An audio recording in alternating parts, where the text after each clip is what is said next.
Welcome back mga ropa, kwentuhan muna tayo. Pag-usapan natin na napakaganda, dominating na panalo ng kubunan ng Lakers kontra sa kubunan ng Atlanta Hawks. Take note mga ropa, ang Atlanta Hawks ay sunod-sunod na panalo coming into this game. Samantalang ang Lakers naman ay 3 times losing streak. At dito nga sa game na to mga ropa ay parang may nagbago sa kubunan ng Lakers. Parang mas gutom sila this game na to. Gutom silang manalo mga ropa. At napakaganda naman tignan. Sobrang energetic nila din sa game na to mga ropa. Mapa-rebounding, shooting, depensa at pagbabalasan ng bola mga ropa ay on point ang kupunan ng Lakers. Solid na naging bounce back dito ng Lakers mga ropa galing sa kanila tatlong sunod na panalo. Ngayon mga ropa dito sa video na to, iisa-isa na naghihimay-himay natin ang panibagong ginawa ng Lakers, bakit sila nanalo at kung ano ang in-improve nila mga ropa sa kanilang laruan. Ito ang game analysis at breakdown sa nakakamanghang improvement na ginawa ng kupunan ng Lakers. Simulan na natin to. Okay game. Ngayon mga ropa, dito tayo magsimula. Tumirada dito si Luka Doncic ng mid-range mga ropa. Pagbubukas pa lamang to ng game. At tingnan nga agad natin ang ginawa dito ni DeAndre Ayton. Backtap mga ropa papunta kay LBJ. Yan yung nagbago dito mga ropa. Parang energetic. Isa na yan mga ropa. Si DeAndre Ayton din sumiging na to. Take note mga ropa, tumataginting na 18 rebounds ang ginawa ni DeAndre Ayton. Ang dami nun. Halos 20 rebounds na yan mga ropa. Ang ginawa ni DeAndre Ayton dito sa game na to. At dahil nga sa topic niya na yun mga ropa, napunta kay LBJ ang bola. At binigay naman kagad ni LBJ yung bola papunta kay DeAndre Ayton, which is madalian lang nakaputos dito si DeAndre Ayton mga ropa. And take note, tumataginting na 17 points ang ginawa ni DeAndre Ayton dito sa game na to. Kung titignan natin ang first 5 ng kupunan ng Lakers mga ropa, lahat sila double digit scoring yung first 5 na yan. Ibig sabihin, malaki ang produksyon ng Lakers sa kanilang first 5. Tumataginting na 31 points nga ang ginawa pa dyan ni LBJ. At dito mga ropa, tingnan natin na napakagandang play na ginawa dito ng kupunan ng Lakers. Tingnan natin si DeAndre Ayton, nag-set siya ng off-ball screen dyan para kay LeBron James. At pag-show dito ni LBJ sa may gitna mga ropa, nabigyan naman siya dyan ng bola ni Luka Doncic. Ano ang tendency outcome niyan? Kitang-kita natin dito na iwanan yung primary defender ni LBJ. Nag-stuck siya dito sa screen na off-ball screen dito ni DeAndre Ayton. Kaya ang kinalabasan nito mga ropa, nagkaroon ng space si LBJ para umatake dito sa may gitna. Easy 2 points scatter na nagawa din ni LeBron James. Basket is good. At dito naman mga ropa, napakagandang play din ito. Luka Doncic ulit na nagmamando ng bola dito. Nag-set ng screen ulit dyan si DeAndre Ayton. Paulit-ulit nilang ginagawa yan mga ropa, which is napakaganda naman yan. Dahil sentro naman si DeAndre Ayton, nagsiset lagi ng screen. At pag-roll dyan ni DeAndre Ayton mga ropa, napakagandang pasa ang ginawa din Luka Doncic. Si DeAndre Ayton na bahala doon sa may lalim para sa easy 2 points basket is good. Ito nga yung sinasabi ni DeAndre Ayton mga ropa na kailangan niya ng ball touches para makapunto siya sa kupunan ng Lakers. At dito naman mga ropa, depensa dito ang kupunan ng Lakers at kitang-kita naman natin dito para sa akin poor defense ang ginawa dito ni LBJ. Pero nung nagmintis nga ang tirada dito ng kupunan ng Atlanta mga ropa, heto ang tingnan naman natin sa ginawa dito ni LBJ. Napakaganda nito. Makikita natin siya kaagad ang naunang tumakbo doon sa may backcourt. Doon sa may ring ng Lakers mga ropa at mabilisan lang kaya siya nabatuan dito ni Marcus Smart ng quarterback na pasa mga ropa. Tendency outcome nito. Nagkaroon ng easy 2 points dyan, napadali ang buhay ni LBJ dahil sa pagtakbo niya na mabilisan dito sa may fast break. Take note mga ropa, kada game yata ay ganyan ang ginagawa ni LBJ. Pagka tumirada ang kalaban mga ropa, ay tumatakbo na kagad siya papunta doon sa may kabila na nagre-resulta nga sa mga easy 2 points katulad nito.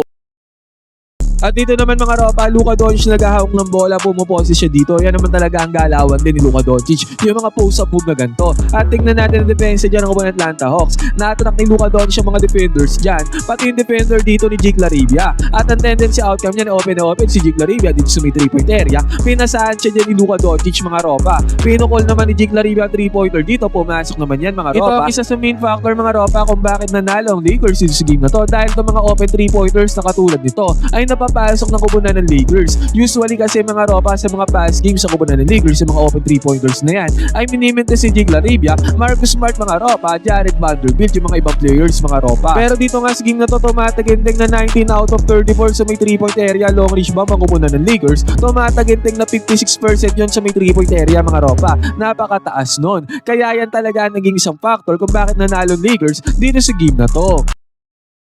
Sa konting penetration dito ni LBJ mga ropa, na kick out niya yung bola papunta kay Luka Doncic, spot up shooter mga ropa, katulad din ng tirada ni Jake Larivia. And again mga ropa, pumasok to para kay Luka Doncic. Yan na nga yung sinasabi ko mga ropa, kaya nga 56% ang kupunan ng Lakers sa may 3-point area dahil nga sa mga ganung tirada na pumapasok.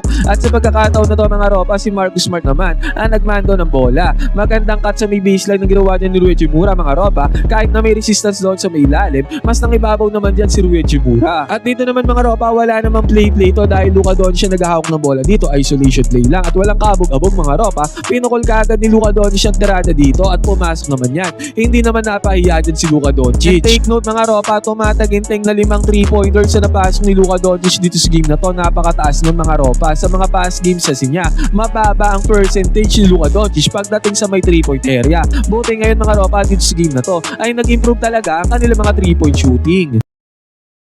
At ito mga ropa, sa pagkakataon na to, pinasok na ni Coach JJ Redick ang mga bench players katulad nitong si Gabe Vincent mga ropa. At mabilisan lang, nag-make kaagad ng impact dito si Gabe Vincent. Ang nangyari dito mga ropa, Gabe Vincent nagbababa ng bola at pansinin natin dito si Jared Vanderbilt. Ang nangyari dyan mga ropa, pumeke dito si Gabe Vincent, nakakat siya papunta dito sa may gitna. Kaya nung dumana yung defender dito sa likod ni Jared Vanderbilt. High IQ play talaga para kay LBJ mga ropa, agaran niya binalik yung bola papunta kay Gabe Vincent. At si Gabe Vincent naman mga ropa ay mabilisang tumirada dito sa may 3-point area. Sinabi ko nga sa inyo mga ropa, pumapasok nga ang 3-pointer sa kupunan ng Lakers. Pero kung yan yung mga past games mga ropa, talagang hindi papasok yan. Maalat kasi si Gabe Vincent sa may 3-point area. Pero dito nga sa game na to mga ropa, unang tirada ni Gabe Vincent ay pumasok sa may long range bomb. Basket is good.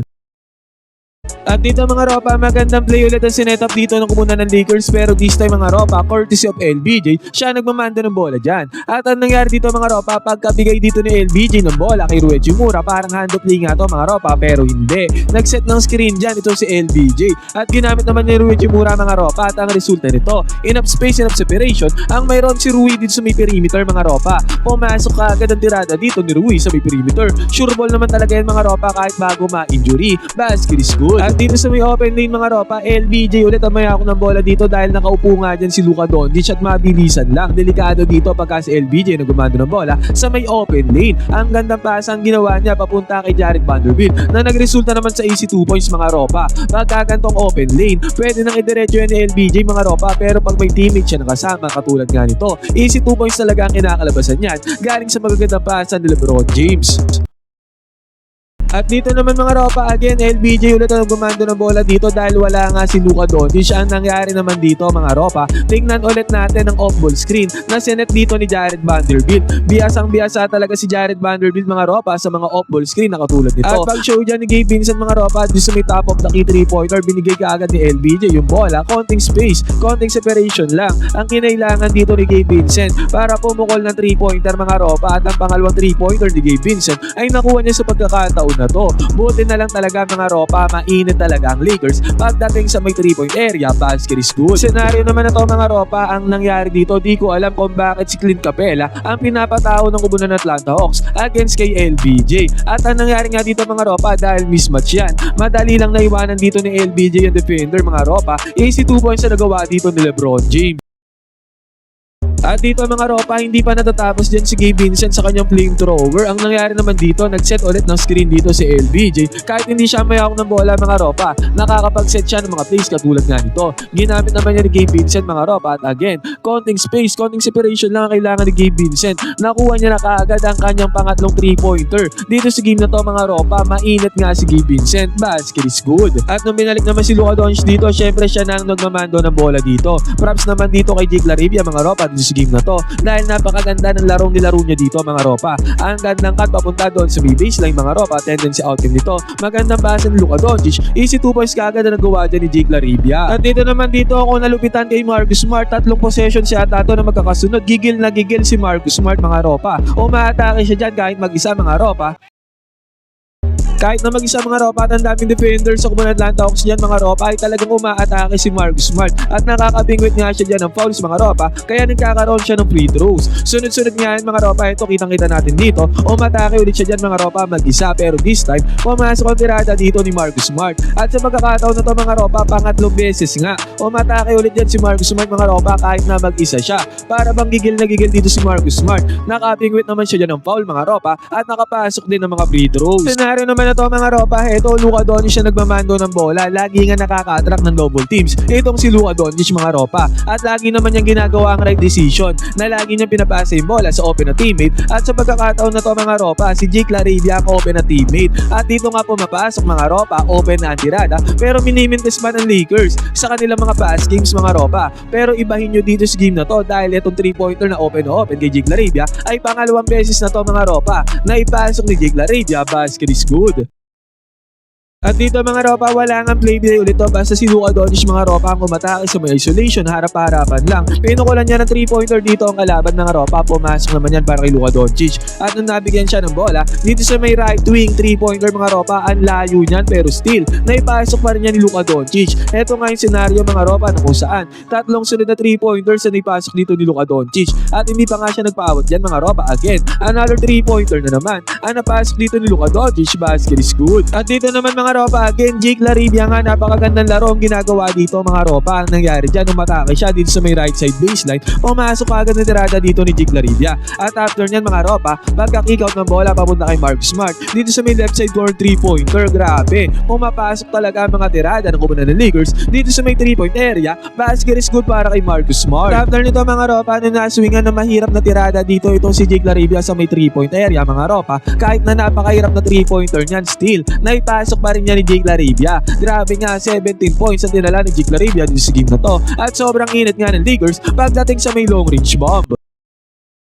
At sa pagkakataon na to mga ropa, nagkaroon ng transition offense dito ang kupunan ng Los Angeles Lakers. Ang nangyari dito mga ropa, open lane nga yan, basta si LBJ nabigyan mo sa open lane, siya na ang bahala mga ropa. Si LBJ na nga ang bahala sa senaryo na yan. Nagkaroon siya ng easy 2 points dito sa may layup. Basket is good. At dito nga mga ropa, another one fast break na naman ang kupunan ng Los Angeles Lakers at nabigyan ulit ng bola dito si LBJ. Another one mga ropa, open lane na naman. Alam na natin pagka open lane mga ropa, 2 points kaagad na napunta dito ni LBJ. Walang kahirap-hirap, basket is good. At sa pagkakataon na to mga ropa, nagkaroon na napakagandang pasa si Luka Doncic papunta kay DeAndre Ayton. Tendency outcome nito mga ropa, si DeAndre Ayton na ang bahala doon sa may lalim. Easy 2 points kaagad na nagawa niya ni Ayton mga ropa. Sinabi ko nga sa inyo, ball touches lang ang kailangan ni Ayton. Siya na mismo ang nagsabi, basket is good para kay DeAndre Ayton.